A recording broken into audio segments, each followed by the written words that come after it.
What's wrong? Wala po, madam. May nangyari lang po sa photoshoot.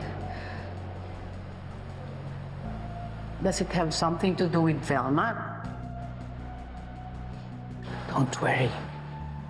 I have the perfect remedy for a woman's tears. Tita, sumama ka sa akin.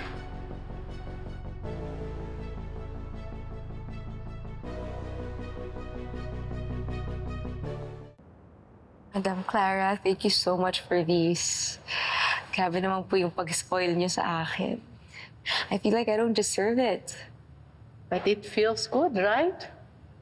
Like they say, the best therapy is retail therapy. I agree po.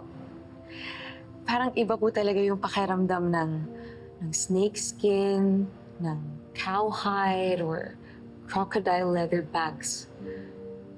Parang, it's like they're giving us power. And yung lakas nila, parang na-absorb po natin. I know it sounds super superficial. But, yun po yung nararamdaman ko. Kasi, alam niyo naman po, diba? Lumaki po ako nang walang-wala. So, That's why you dreamt of entering this business. But I'm just wondering, bakit sa beauty industry? lumaki po kasi ako na ang baba po ng tingin ko sa sarili ko. Feel like I wasn't worthy of anything. I was an outcast. Parang pakiramdam ko, hindi ako belong sa society na kinalakihan ko.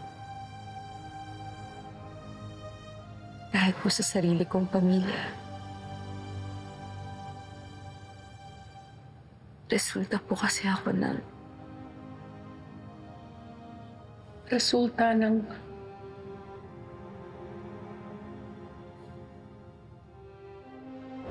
Pasalamat ka nga, binuhay kita eh. Kahit galing ka sa kademonyo na ginawa sa akin. Ito naman gusto mo, di ba?